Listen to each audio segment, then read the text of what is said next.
Assalamualaikum warahmatullahi wabarakatuh.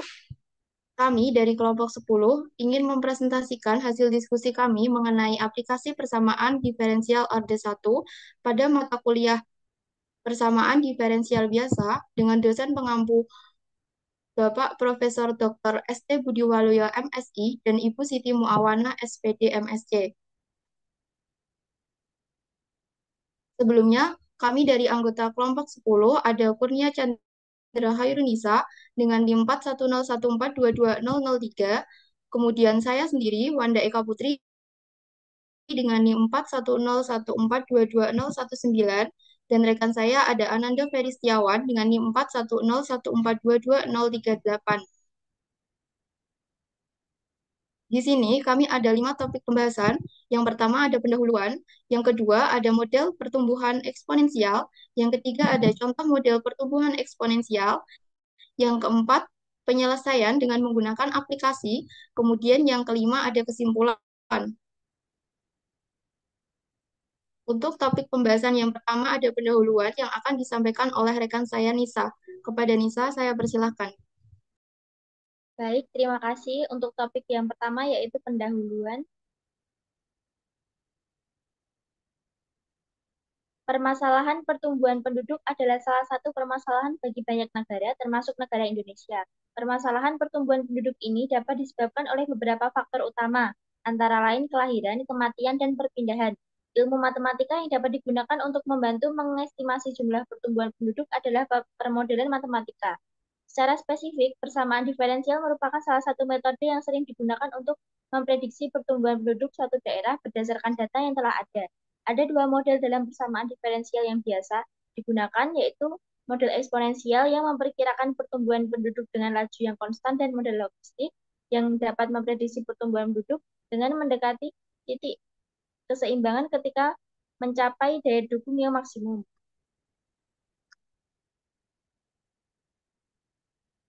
Untuk topik yang kedua yaitu model pertumbuhan eksponensial.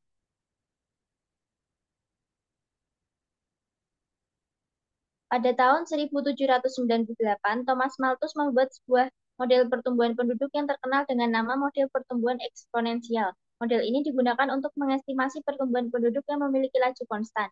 Model pertumbuhan eksponensial ini dianggap berguna dalam memprediksi pertumbuhan penduduk di lingkungan yang ideal tanpa memperhitungkan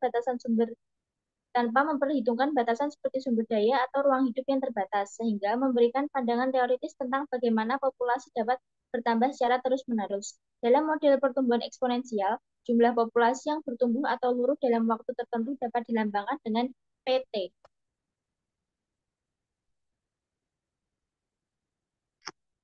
Telah diketahui bahwa PT adalah suatu fungsi yang dapat diturunkan terhadap waktu, sehingga PT termasuk ke dalam fungsi yang kontinu. Maka asumsikan bahwa dPT per dt adalah turunan untuk laju pertumbuhan penduduk terhadap jumlah yang telah ada, sehingga dPT per dt sama dengan RPT atau dPT per dt dikurangi RPT sama dengan 0. Dengan R adalah konstanta proporsional yang menunjukkan tingkat pertumbuhan populasi. Untuk permasalahan pertumbuhan penduduk, di mana PT pada kenyataannya adalah variabel diskrit yang bernilai bilangan bulat, maka asumsikan hal ini tidak tepat. Walaupun demikian, konsep dPT per dt dikurangi RPT sama dengan 0 tetap memberikan perkiraan yang baik untuk hukum-hukum fisis yang mengatur sistem semacam itu. Pada model ini diasumsikan bahwa populasi bertambah dengan laju pertumbuhan populasi yang sebanding dengan besarnya populasi.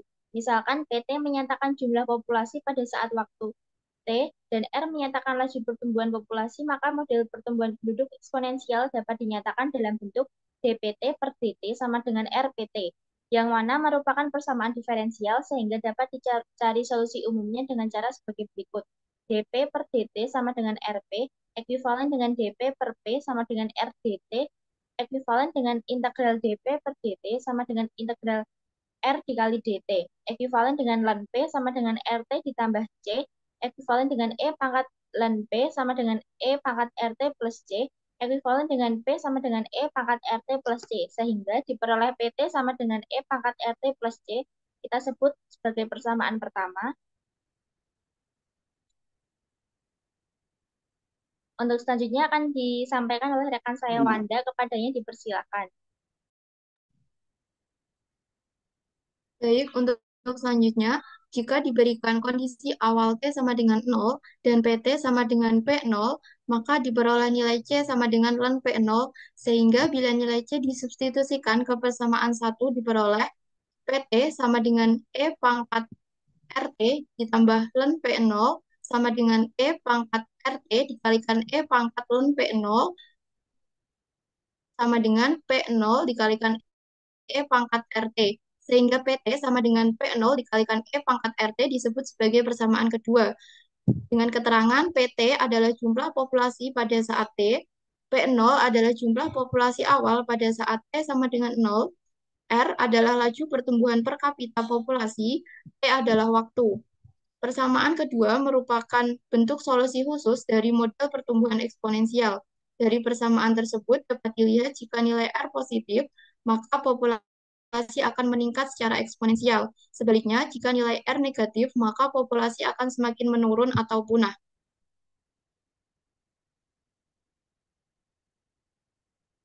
Untuk mencari nilai R, dapat menggunakan rumus pada persamaan 2, sehingga diperoleh sebagai berikut.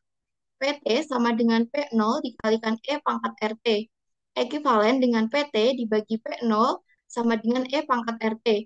Ekivalen dengan ln PT dibagi P0 sama dengan RT. Ekivalen dengan 1/T dikalikan ln dikalikan PT dibagi P0 dikalikan R. Ekivalen dengan R sama dengan 1/T dikalikan ln PT dibagi P0. Selanjutnya ada contoh model pertumbuhan eksponensial. Diberikan model pertumbuhan populasi Kota Semarang berdasarkan data jumlah penduduk Kota Semarang pada tahun 2018 sampai tahun 2019 dengan menggunakan tabel eksponensial, dengan menggunakan model eksponensial. Prediksilah jumlah penduduk Kota Semarang pada tahun 2025. Data pada tabel 1 menyatakan jumlah penduduk Kota Semarang dari tahun 2018 sampai dengan 2019.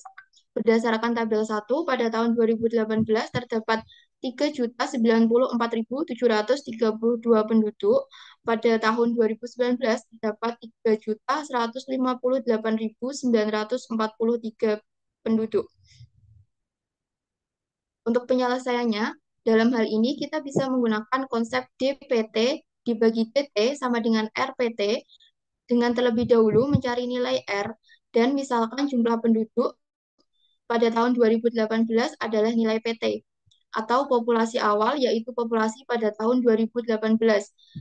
PT juga melambangkan jumlah penduduk setelah T tahun dari tahun 2018. Dengan demikian, tabel 1 juga dapat dinyatakan sebagai berikut. Untuk T0 diperoleh PT 3.094.732. Untuk T sama dengan 1 diperoleh PT 3.158.943. Solusi masalah pertumbuhan populasi tersebut secara eksponensial adalah PT sama dengan P0 dikalikan E pangkat RT. Untuk mencari nilai R, substitusikan T sama dengan 1. P0 sama dengan 3.094.732 dan P1 sama dengan 3.158.943 yang merupakan jumlah penduduk di tahun 2019. Sehingga diperoleh R sama dengan 1/T dikalikan ln PT dibagi P0. Ekivalen dengan R sama dengan 1/1 dikalikan ln P1 dibagi P0. Ekivalen dengan R sama dengan ln 3.158.943 dibagi 3.094.732. Ekivalen dengan R sama dengan ln 1,020748 ekivalen dengan R sama dengan 0,020536.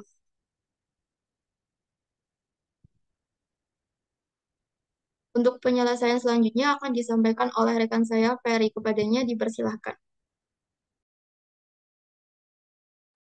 Baik, untuk selanjutnya adalah dengan demikian kita dapat mengestimasi jumlah penduduk pada tiap tahun dengan jumlah penduduk pada tahun 2018 dengan P0 ke dalam persamaan PT sama dengan P0 dikali E pangkat R kali T.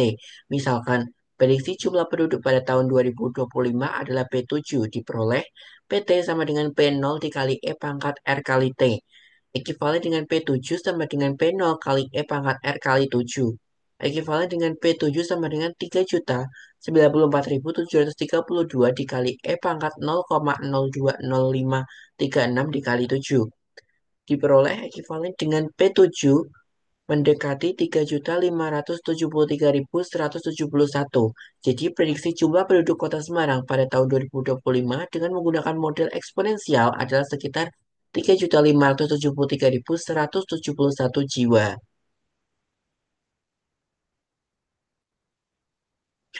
Nah, untuk topik yang keempat adalah penyelesaian menggunakan aplikasi. Nah, berikut ini merupakan tampilan dari input dan juga output pada aplikasi MATLAB. Untuk inputnya sendiri, itu data yang diberikan P0 sama dengan 3.094.732 itu jumlah penduduk pada tahun 2018. Kemudian untuk P1 sama dengan 3.158.943 itu merupakan jumlah penduduk pada tahun 2018. Kemudian menghitung laju pertumbuhan R. Untuk T sama dengan 1 yaitu merupakan selang waktu antara 2018 dan 2019. Untuk R sama dengan logaritma P1 per P0 per T. Kemudian untuk memprediksi jumlah penduduk pada tahun 2025, itu kita misalkan sebagai T future. Sama dengan 2025 dikurangi 2018. Itu merupakan selang waktu antara 2018 dan 2025. Kemudian untuk P 2025 itu sama dengan P0 dikali eksponensial, kurung buka, R kali T future kurung tutup. Nah, untuk menampilkan hasilnya itu menggunakan program fprint f kurung buka prediksi jumlah penduduk Kota Semarang pada tahun 2025 persen 0F garis miring N petik koma P 2025 kurung tutup. Nah, kemudian untuk output dari program yang telah dimasukkan pada aplikasi MATLAB dan juga setelah di-run, maka menghasilkan perhitungan MATLAB yaitu prediksi jumlah penduduk Kota Semarang pada tahun 2025 itu adalah 3.573.173.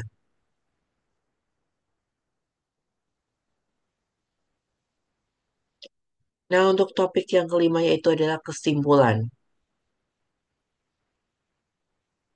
Berdasarkan hasil perhitungan yang dilakukan secara manual dan dengan bantuan aplikasi MATLAB, diperkirakan jumlah penduduk Kota Semarang pada tahun 2025 dengan menggunakan model eksponensial adalah sekitar 3.573.171 jiwa untuk perhitungan secara manual, sedangkan menggunakan aplikasi MATLAB menghasilkan sekitar 3.573.175 jiwa.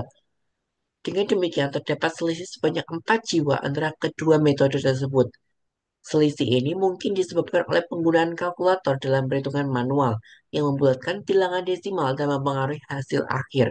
Oleh karena itu, dapat disimpulkan bahwa penyelesaian menggunakan aplikasi MATLAB lebih akurat dibandingkan dengan perhitungan manual. Kesimpulan akhir menunjukkan bahwa jumlah penduduk Kota Semarang pada tahun 2025 dengan model eksponensial diperkirakan sekitar 3.573.175 jiwa.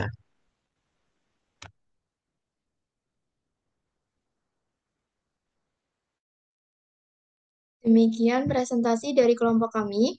Kurang lebihnya kami mohon maaf. Terima kasih. Wassalamualaikum warahmatullahi wabarakatuh.